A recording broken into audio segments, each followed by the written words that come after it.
పర్లేదు, నేను వేసిన ముగ్గు మీకు తప్పకుండా నచ్చుతుంది. లియోగాని చూస్తుంటే భయమేస్తుంది, బాధేస్తుంది. అస్సలు తట్టుకోలేకపోతుండు. ఏమవుతుందో ఏంటో అని భయం ఎక్కువైపోతుంది. పిల్లలు అడిగారని సాంబార్ చేశాను. అచ్చం సాంబార్ ఏం బాగుంటుందమ్మా, ఏదన్నా కూర చేస్తానంటే ఇదిగోండి సాంబార్లోకి ఇలా చేయమని అడిగారు. వీడియోకి అందంగా రావాలని ఏదో చేస్తే ఇదిగోండి అందం ఏమో కానీ ఎక్స్ట్రా పని అయితే అయ్యిందిలేండి. పిల్లలు అడిగారని వాళ్ళకి నచ్చిన విధంగా చేసి పెట్టాను. మొన్న షాపింగ్కి వెళ్ళామని చెప్పాను కదా, ఇదిగోండి ఇవే మేము తీసుకున్నవి. ఈ డ్రెస్ ఉందండి, భలే మెత్తగాను, పైన ఫ్లవర్స్ చూసారా ఎంత అందంగా ఉందో. దీన్ని చూడగానే నాకు ఒక ఐడియా వచ్చింది, కానీ బంగారికి కోపం వచ్చింది. మన ఫ్యామిలీ అందరికీ శుభోదయం, శుభ శుక్రవారం. అందరూ ఏం చేస్తున్నారు? కాఫీలు టీలు తాగారా? టిఫిన్లు చేశారా? ఈ వీడియో నిన్నటి వీడియో అయినా ఈరోజు శుక్రవారం కాబట్టి అమ్మవారి దీవెనలు మన అందరిపైన ఉండాలని మనస్ఫూర్తిగా కోరుకుంటున్నాను. ఈ వీడియో నిన్నటిది కదండి. ఇక నిన్న పిల్లలు అడిగిన వంట, స్నాక్స్, అలాగే మొన్న ఖమ్మం వెళ్ళాం కదా షాపింగ్, మేమేమేం షాపింగ్ చేసామన్నది మొత్తం ఈ వీడియో ద్వారా మీకు చూపిస్తాను. గురువారం పొద్దున్నే వీడియో ఇది. నేను ఎంత 5:30కి నిద్ర లేచినా ఊడ్చేసరికి బయట కల్లాపు జల్లి ముగ్గేసేసరికి 6 అవుతుంది. కల్లాపు జల్లి ముగ్గేసానండి. నిన్న ముగ్గు నాకు నచ్చింది. మరి మీకు నచ్చిందో లేదో కామెంట్ చేయండి. ఏంటో విచిత్రం, నేను బయట ముగ్గేసి ఇంట్లోకి వెళ్ళేసరికి బంగారు లేచి బ్రష్ చేసి బట్టలు తడి పెట్టేసింది. అంటే నిన్న గురువారం పిల్లలు ఇద్దరు కూడా పెద్దలాడే లేశారు. చిన్న పాప ఏమో ఇల్లు ఉడుస్తుంది, పెద్ద పాప ఏమో బ్రష్ చేసిన తర్వాత బట్టలు తడిపెట్టేసి టీ పెట్టేసింది. నేనేమో ఒకవైపు పల్లీలు వేయించుకుంటూ, వాళ్ళు ఎలాగో టీ పెట్టేశారు కదా, స్టవ్ దగ్గర నేను టీ చూస్తాలే అమ్మ మీరు వెళ్ళి కూర్చోండి అని చెప్పా. స్టవ్ దగ్గర ఎంత వేడిగా ఉందంటే వంటగదిలో ఉడికెత్తిపోతుందండి. మరి 4 రోజుల నుంచి ఎండ తీవ్రత బాగా పెరిగిపోయింది. అసలు ఏది పట్టుకున్నా వేడిగా ఉంటుంది. ఇంట్లో మార్బుల్స్ పైన కాలుతుందంటే ఏం చెప్పాలి అసలు. ఏదన్నా గిన్నె పట్టుకుందామన్నా వేడిగా ఉంటుంది. అంటే మరి విపరీతంగా కాలిపోయే అంత కాదు, కానీ గ్లాస్ పట్టుకున్నా, గిన్నె పట్టుకున్నా, ఏం పట్టుకున్నా కానీ వేడిగా ఉంటుంది. అంత ఎండలు పెరిగిపోయినాయి. ప్రతి సంవత్సరం కూడా మే నెల 20, 15, 20 ఆ రోజులలో గాలిదుమ్ము వచ్చి అప్పుడప్పుడు గాలిదుమ్ముతో పాటు వర్షాలు కూడా పడాయి. కానీ ఈసారి అసలు వర్షాలే లేకుండా పోయినాయి. మధ్యన మొబ్బట్టింది, 4 చినుకులు అలా పడ్డాయి, వెళ్ళిపోయింది. అలా కొద్ది గొప్ప వర్షం పడితే ఇంకా వేడెక్కుతుంది. భూమి లోపల ఉన్న ఆవిరి మొత్తం పైకి వస్తుంది. ఇక మనకే ఇట్లుంది, మూగజీవాళ్ళకి ఎట్లుంటుందో పాపం. నాకు లియోగాని చూస్తుంటే ఒక భయం వేస్తుంది. బయట అస్సలు ఆడుకోవట్లేదండి. మాట్లాడితే రూమ్లోకి రావటం, ఆ మంచం కింద పడుకోవటం, రూమ్లోకి రావటం, ఆ మంచం కింద పడుకోవటం. ఇంతకుముందు గేట్ ఎప్పుడు తీస్తారా బయటికి ఉరుకుదామా అనుకునేవాడు, కానీ ఇప్పుడు గేట్ తీసి ఉన్నా కానీ బయటికి పోవట్లేదండి. పోయినా ఒక్క 2 నిమిషాల్లో మళ్ళీ ఇంట్లోకి వచ్చేస్తుండు. వాడి పనులు ఉంటాయి కదా, వాడికి సంబంధించిన పనులు, అవి చేసుకుంటుండు. ఎమ్మంటే ఇంట్లోకి రావటం, మళ్ళీ పోని హాల్లో పడుకోవటము, లేకపోతే బయట వరండాలో ఆడుకోవటము, ఇలాంటివి ఏం చేయట్లేదు. మాటికి పోయి ఆ చిన్న బెడ్రూమ్లో మంచం కిందే పడుకుంటుండు. ఈ ఎండాకాలం వాడికి ఎంత కష్టం వచ్చిందంటే, వాడికే కాదులేండి మనుషులమైన మనకి చాలా కష్టంగా ఉంది. మీరు గమనించే ఉంటారు, వాడు ఈ మధ్యన బాగా తగ్గిండండి. ఇంతకుముందు బొద్దుగా ఉండేవాడు. ఈ 15 రోజుల నుంచి బాగా తగ్గిపోయిండు. తింటుండు మంచిగా, ఉదయం సాయంత్రం మంచిగా తింటుండు. పొద్దస్తమానం వాడికి నీళ్ళు దగ్గరలోనే పెట్టుంచు, అయినా చాలా బక్కగా అయిపోయిండు. ఇక పిల్లలు పెందలాడే నిద్ర లేచారని చెప్పాను కదా, వాళ్ళిద్దరి కోసమని ఇడ్లీ వేసానండి. వాళ్ళిద్దరి కోసమే ఎందుకు వేసానంటే, మా వారు ఎరువు తోలటానికి వెళ్ళారు. మీకు తెలిసే ఉంటుంది, ఎరువు అంటే పశువుల పేడ ఉంటుంది కదా, ఆ పేడని తోటలో పామాయిల్ మొక్కలకి తోలటం అనమాట. మనకది కాదు ఎరువు, వేరే వాళ్ళకి ఆవులు గేదెలు ఉన్న వాళ్ళ దగ్గర పెండగొని తోటలోకి దోలుతున్నారు. ఇక వారు వచ్చాక ఒక్కళ్ళే తినటం అవుతుంది కాబట్టి పిల్లలిద్దరికీ టిఫిన్ చేసి పెట్టాను. వారు వచ్చిన తర్వాత నేను తిందామని ఓన్లీ వాళ్ళిద్దరికే ఇడ్లీ వేసానమాట. ఇక వారు ఎరువు తోలడానికి వెళ్ళారని చెప్పాను కదా, పిల్లలే సెంటర్కి వెళ్ళి సొరకాయ, పచ్చిమిర్చి, టమాటాలు తెచ్చారండి. ములక్కాయలు అయితే మన చెట్టియే. ఇక అవి తెచ్చారు, సాంబార్ చేయమని తీసుకొచ్చారు. వాళ్ళకి సాంబార్ తినాలనిపించిందంట, సాంబార్ చేయమన్నారు. స్నానానికి వెళ్ళే ముందే పప్పు స్టవ్ మీద పెట్టి వెళ్ళాను. స్నానానికి వెళ్ళి వచ్చేసరికి పప్పు ఉడికింది. ఇక సాంబార్ చేస్తున్నాను. ఈ సాంబార్ చేస్తే మా వారు వచ్చేసరికి చక్కగా ఇడ్లీ సాంబార్ తింటారు కదా, వారికి కూడా నచ్చుతుంది. అంటే సాంబార్లో ఇడ్లీ తింటామంటే వారికి బాగా ఇష్టం. అందుకని తొందరగా చేశాను అనమాట. అందరూ ఎలా చేస్తారో కానీ సాంబార్ నేను ఇలానే చేస్తానండి. ముందు పప్పు ఉడకబెట్టేస్తాను కదా, ఇక పెద్ద గిన్నె దలసరి గిన్నె తీసుకొని నూనె వేసి, నూనె వేడెక్కిన తర్వాత ఎండుమిర్చి, పచ్చిమిర్చి, ఉల్లి ముక్కలు, జీలకర్ర, ఆవాలు, కరివేపాకు, కొద్దిగా ఇంగువ, కట్ చేసి పెట్టిన సొరకాయ ముక్కలు, ములక్కాయ ముక్కలు, టమాటా ముక్కలు మొత్తం వేసేసి అందులో కల్లు ఉప్పేసి ఒక 10 నిమిషాల పాటు సన్నటి సెగ మీద మూత పెట్టి ఉంచుతాను. మంచిగా కూరగాయలు మగ్గిన తర్వాత అల్లం వెల్లుల్లి పేస్ట్ 1 స్పూన్ వేస్తాను. కొందరైతే సాంబార్లో వెల్లుల్లి వేసుకోరంట, నేనైతే అల్లం వెల్లుల్లి పేస్ట్ 2 వేస్తానండి. ఆ పేస్ట్ పచ్చివాసన పోయిన తర్వాత ఉడకబెట్టిన పప్పు ఉంది కదా, ఆ పప్పు మెదిపేసి అందులో చింతపండు రసం వేసి తాలింపులో పోసేసాను. సాంబారు బాగా మసిలేటప్పుడు సాంబార్ పొడి 1 స్పూన్ వేసాను, కొంచెం కారం వేసాను. కొందరైతే సాంబార్లో కారం కూడా వేసుకోరంట, నేను కొంచెం కారం వేసాను. ఇంకా సాంబార్కి కొంచెం అంటే కొంచెం బెల్లం వేసామనుకోండి ఆ టేస్టే బెల్లం కొద్దిగా మాత్రమే వేయాలి, ఎక్కువ వేసామనుకోండి సాంబార్ కాస్త పానకం అయిపోతుంది. కాబట్టి కొంచెం వేస్తేనే రుచి. ఇక 1 స్పూను కొబ్బరి పొడి వేసాను, కొత్తిమీర వేసాను. సాంబార్ రెడీ అయిపోయింది. పిల్లలకి సాంబార్ అచ్చం సాంబార్ బాగోదు కమ్మా, బెండకాయ ఫ్రై అన్నా బంగాళదుంప ఫ్రై అన్నా చేస్తానంటే వద్దు మమ్మీ, సాంబార్లోకి మాకు వడియాలు కావాలి, వడియాలు వేయించన్నారు. వడియాలు వేయించాను. కొంతమందికి ఏమో సాంబారు పలచగా ఉంటే ఇష్టం, నాకేమో సాంబారు కొంచెం చిక్కగా ఉంటే ఇష్టం. కానీ మా పిల్లలకి మా వారిది ఒకే టేస్ట్ కదా, అందుకే నా ఇష్టాన్ని పక్కన పెట్టి వాళ్ళకి నచ్చినట్టుగా పలచగా చేసి మొన్న కమ్మ వెళ్ళాం కదా, మాంగళ్య షాప్ కొత్తగా ఓపెన్ చేశారు అని చూద్దామని వెళ్ళామండి. చూడడానికి వెళ్ళిన వాళ్ళం అస్సలు చూసి రాము కదా, చేతులు ఊకుంటాయా, ఏదో ఒకటి తీసుకోకుండా మనసు ఊకుంటుందా, ఏది చూస్తే ఆడికి వెళ్తానే ఉంటాము. అందులోనూ కొంచెం ఆఫర్లు పెట్టినా లేకపోతే తక్కువ రేటుకి వస్తుందన్నా ఇక మనసు అసలే ఆగదు. పెద్ద పాపకి మెటీరియల్ కావాలంది, డ్రెస్సులు కుట్టించుకుంటాను, నాకు ఈసారి మెటీరియల్ కావాలంది.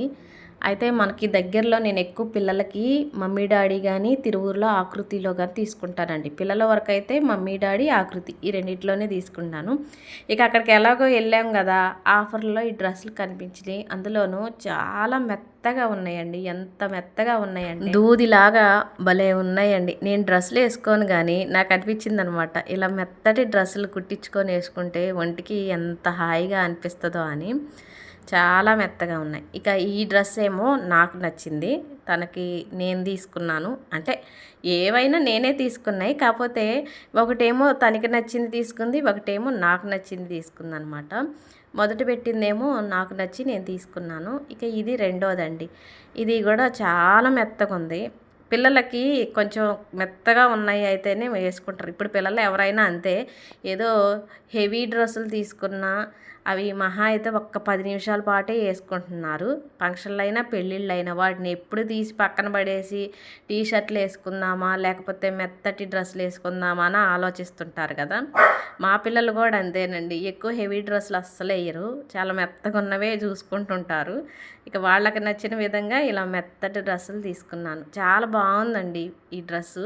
అక్క, వేణు, మేము వెళ్ళాం కాబట్టి ఇప్పుడు నేను చూపించిన 2 డ్రెస్సులు ఏవైతే ఉన్నాయో అదే 2 డ్రెస్సులు వేణుగాడు కూడా తీసుకుందండి. ఒకే టైపు 2 అక్కల చెల్లెళ్ళు తీసుకున్నారు. ఇక ఈ డ్రెస్ ఉందో చూసారా, అసలు సూపర్ ఉందండి, ఎంత బాగుందంటే మామూలుగా లేదు. ఇది పండు తీసుకుంది. అది ఆ డ్రెస్ చూడగానే నాకేమనిపించిందంటే ఆ క్లాత్ మెత్తగా ఉంది, దానిపైన పూలు ఉన్నాయి చూసారా, అసలు ఎంత అందంగా ఉన్నాయో. దానికి చూడగానే ఒక ఐడియా వచ్చింది, ఏంటంటే దాన్ని కట్ చేయించి నేను బ్లౌజ్ కుట్టించుకోవడానికి వీలు పడుతుందా అనిపించింది. నేను ఆ మాట అనగానే మా బంగారికి కోపం వచ్చింది. అది పండుగకి నచ్చి తీసుకుంది, నువ్వు కట్ చేయించి బ్లౌజ్ కుట్టించుకుంటావా అని. ఏదో అలా అనిపించింది, కానీ అంత మంచి డ్రెస్ని కట్ చేస్తామా చెప్పండి. కాకపోతే అలా అనిపించింది, బ్లౌజ్ కుట్టించుకుంటే బాగుంటుంది కదా, డిజైనర్ బ్లౌజ్ లాగా అనిపించింది. ఇక వాళ్ళు అవి తీసుకున్నారు, నేనేమో చీరలు తీసుకున్నానండి. ఇప్పుడు దేవునికి పెట్టుకునేది ఉంది, అందుకని 2 చీరలు తీసుకున్నాను. ఇప్పుడు నేను చూపించిన చీర రేటు తక్కువే కానీ మెత్తగా ఉంది. అలాగే ఎలా వాడినా కానీ మంచిగా ఉంటుందన్నమాట. అంటే కొన్ని చీరలు ఉతకటానికి వీలు పడదు, ఓన్లీ జాడిచ్చేయటమే. కానీ నేను ముందు చూపించిన చీర బండకేసి దబ్బిడి బాదిన అట్లే ఉంటుంది. ఈ చీర కూడా అటు ఇటుగా అంతేనండి. దీన్ని కూడా ఎట్లా పడితే అట్లా వాడచ్చు. ఇక లాస్ట్లో చూపిస్తున్న ఒక్కపొడి కలర్ చీర ఉంది చూసారా, అదేమో మనకు తెలిసిన వాళ్ళకి పెట్టడానికి పెద్ద వయసే. ఆవిడ ఎరుపుగా ఉంటారు, చాలా ఎర్రగా ఉంటారు, అందుకని ఆవిడకి ఈ కలర్ బాగుంటుందని తీసుకున్నాను. ఎలా ఉన్నాయి నేను తీసుకున్న చీరలు చెప్పండి, బాగున్నాయి కదా? బాగున్నాయి అని నేను అనుకుంటున్నా, మరి మీకు ఏమనిపిస్తుందో కామెంట్ చేయండి. ఇక మనసు ఆగదని చెప్పాను కదా, అసలు ఏం తీసుకోవద్దని వెళ్ళిన వాళ్ళం ఇలా తీసుకున్నాం అనమాట. అయితే ఏది అనవసరంగా తీసుకోలేదులేండి. పిల్లలకైతే డ్రెస్సులు ఎట్లాగో తీసుకోవాలనుకున్నాను, తిరువూరులో తీసుకోవాల్సింది, కానీ అక్కడ తీసుకున్నా. ఇక చీరలు అంటారా, దేవుడికి పెట్టేది ఉంది, ఎప్పుడైనా తీసుకోవాలి, పర్లేదండి. రేట్లు అయితే మనకి అనుకూలంగానే ఉన్నాయి మాంగళ్య షాపింగ్ మాల్లో. ఒకసారి మీరు దగ్గర వాళ్ళు అయితే, ఈ చుట్టుపక్కల దగ్గర వాళ్ళు అయితే వెళ్ళండి. ఆఫర్లో డ్రెస్సులు చీరలు ఉన్నాయి కాబట్టి. దూరంగా ఉన్న వాళ్ళు అయితే వద్దులేండి, ఎందుకంటే ఆఫర్ అని ఎక్కడి నుంచో ఛార్జీలు పెట్టుకొని ఇక్కడికి వస్తే ఆ ఛార్జీలు ఆఫర్ మందం ఈ ఛార్జీలకే వెళ్ళిపోతాయి. అందుకని దూరంగా ఉన్నవాళ్ళు రావద్దు, దగ్గరగా ఉన్న వాళ్ళు అయితే వెళ్ళాలనుకుంటే వెళ్ళండి, పర్లేదు, మంచిగా ఉన్నాయి, రీజనబుల్గా ఉన్నాయి రేట్లు. ఇక డ్రెస్ దగ్గరగా చూస్తారని ఇలా చూపిస్తున్నాను, ఒకసారి మీరు చూడండి. అసలు చూస్తేనే అర్థమైపోతుంది ఎంత మెత్తగా ఉందో. మనం ఏదైనా సరే ఆఫర్ ఉన్నా ఆఫర్ లేకపోయినా మనం మన బడ్జెట్ని చూసే తీసుకోవాలి, ఎక్కువ రేట్లు పెట్టి తీసుకోవద్దు. మీరు నమ్ముతారా, ఇప్పటి వరకు నాకు 1600 రూపాయల చీర కంటే అవతల ఎక్కువ రేటు చీరలే లేవండి ఇప్పటి వరకు కూడా. నేను ఎక్కువ రేటు పెట్టి కొన్నదే, నాకున్న చీరల్లో ఎక్కువ రేటు చీర అంటే 1650 రూపాయల చీర అండి ఒక్కటే. అంతకు మించి అవతల అసలు రేటు కల్లా చీరలు లేవు. ఇంక యువతలు అంటారా, 1650 రూపాయల చీర ఒక్కటే, ఇంక అన్నీ కూడా 1300, 1200, 1000 రూపాయలు. ఎక్కువ చీరలు 700, 600 ఇట్లే ఉంటాయండి, అంతకంటే ఎక్కువ పెట్టను. అయినా నాకు నచ్చే నేను తీసుకుంటా ఆ చీరలు, మీకు కూడా నచ్చుతున్నాయి అనుకోండి. ఇక్కడ నేను ఎవరిని కించపరచడానికి మాట్లాడలేదు, కాకపోతే మనం జాగ్రత్త చేసుకోవాలి ఖర్చుల విషయానికి వస్తే అని చెప్తున్నాను అంతే. ప్రతి ఇంట్లో కూడా ఒకళ్ళు ఖర్చు చేసేవాళ్ళు ఉంటారు, ఒకళ్ళు ఆదా చేసేవాళ్ళు ఉంటారు. మా ఇంట్లో నన్ను అంటారు, వాళ్ళు ముగ్గురు కూడా నన్ను పిసినారిది అని అంటారు. పిసినితనం ఏం కాదు, కాకపోతే కొంచెం జాగ్రత్త పడతాను. అందరం ఒకేలా ఖర్చు పెట్టామనుకోండి, ఇక మనం మాట చెప్పేది ఎవరు ఇలా ఖర్చు పెట్టకూడదని. మరి మనం మాట చెప్పాలంటే మనం ముందు ఖర్చు తగ్గించుకోవాలి. మా పిల్లలైనా మా వారైనా విచ్చలవిడిగా ఏం ఖర్చు చేయరు, కాకపోతే నాకంటే కొంచెం ఎక్కువే అనమాట. ఇక పిల్లలు స్నాక్స్ అడిగారన్న చెప్పాను కదా, స్నాక్స్ ఏంటి, ఈ సొరకాయ పప్పలండి, అదేనండి సొరకాయ గారెలు. సాంబార్ కోసం సొరకాయ తెచ్చారు కదా, అందుట్లో సగం కాయ మిగిలింది కదా, ఆ సగం ముక్కతో సొరకాయ గారెలు చేయమన్నారండి. ఇక సగం సొరకాయ ముక్కని తొక్క తీసేసి ముక్కలుగా కట్ చేసి మధ్యలో ఉన్న ఇత్తనాలు గుజ్జు తీసేసి సొరకాయ ముక్కల్ని తురిమి ఆ తురుము గిన్నెలో వేసానండి. అందులోకి పచ్చిమిర్చి ముక్కలు, ఉల్లి ముక్కలు, కొత్తిమీర తరుగు, రుచికి సరిపడేంత ఉప్పు, కారం, పసుపు, కొంచెం ధనియాల పొడి, కొంచెం జీలకర్ర, ఒక 2-3 స్పూన్ల నువ్వులు, తెల్ల నువ్వులు వేస్తున్నానండి. నువ్వులు, చిన్న అల్లం ముక్క కచ్చాపచ్చ దంచి వేసాను. ఇక ఇందులోకి బియ్యం పిండి అండి, మనం అంటే నీళ్ళు పోసే పని లేకోకుండా సొరకాయ తురుము ఉంది కదా, దాంట్లో తేమ ఉంటుంది కదా, ఆ తేమకి సరిపడేంత బియ్యం పిండి వేసేస్తున్నాను. ముందేమో వీడియోకి అందంగా కనపడాలని సోకులు రాయుడు లెక్క సోకులు పోతూ గాజు గిన్నెలో వేసి పిండి కలుపుదాం అనుకున్నాను. కానీ అలా గిన్నెకి పిండి కలపటానికి వీలు పడక పిండి అంతా అటుపక్క ఇటుపక్క అంతటా ఆ స్టవ్ దగ్గర పడిపోయింది. ఇట్లయితే పని కాదులే అని ఆ గిన్నెలో పిండి అంతా ఇగోండి ఇలా ప్లేట్లో వేసేసి కలిపేసాను. ఇప్పుడు మంచిగా కలిసిందనమాట. ఇక ఇలా కలిపిన ఈ పిండిని స్టవ్ వెలిగించి స్టవ్ మీద కడాయి పెట్టి గారెలు వేయించడానికి సరిపడినంత నూనె పోసి, నూనె బాగా వేడెక్కిన తర్వాత ఈ సొరకాయ పప్పలు ఇలా చేసి వేస్తున్నాను. వీటిని చాలామంది సొరకాయ పప్పలు అంటారు, సొరకాయ బూరెలు అంటారు, సొరకాయ గారెలు అంటారు. సొరకాయ పప్పలు అంటేనేమో కొందరు నవ్వుతారు, పప్పలేటి పప్పలు గారెలో బూరెలు అనొచ్చు కదా అని. ఇక నా ఉద్దేశం ప్రకారం అయితే బూరెలు అంటే స్వీట్తో చేసినవి బూరెలు అంటామండి మేమైతే. కొబ్బరి బూరెలు, మొక్కజొన్న బూరెలు, బెల్లం వేసేసే మొక్కజొన్న బూరెలు, లేకపోతే పాలు పోసేసే పాల బూరెలు, ఇట్లా వీటన్నిటికీ కూడా స్వీట్ కలిసిద్ది కాబట్టి వాటిని బూరెలు అంటామన్నమాట. నేనైతే ఎక్కువ వీటిని సొరకాయ గారెలనే అంటాను. ఎందుకంటే ఇందుట్లో పచ్చిమిర్చి, కారం అన్నీ హాటే కదా వేసింది.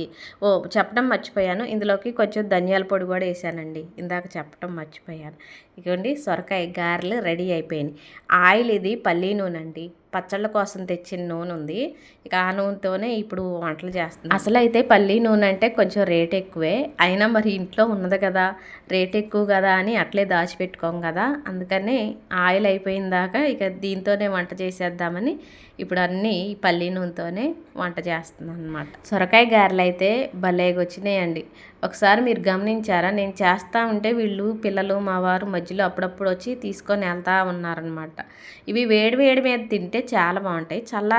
చల్లారిన తర్వాత అయితే కొంచెం టేస్ట్ తగ్గిద్ది. వేడి మీద ఉన్నంత టేస్ట్ చల్లారిన తర్వాత ఉండదు, కానీ వేడిగా ఉన్నప్పుడు ఈ గారెలు ఉంటాయి, ఆహా అసలు నిజంగా చాలా బాగుంటాయి. చాలా మందికి తెలుసులేండి. నువ్వులు వేస్తే ఇంకా బాగుంటాయి. ఈ గారెలు కొన్ని సంవత్సరాల క్రితం నుంచే మేము వేస్తున్నాం, కానీ ఆ స్టార్టింగ్లో నువ్వులు వేయటం తెలియక వేయలేదు, కానీ నువ్వులు వేసిన తర్వాత ఇంకా టేస్ట్ బాగున్నాయి. ఇదండి ఈరోజు వీడియో నచ్చితే లైక్, కొత్తగా చూసేవాళ్ళు అయితే సబ్స్క్రైబ్ చేసుకుంటారు కదా.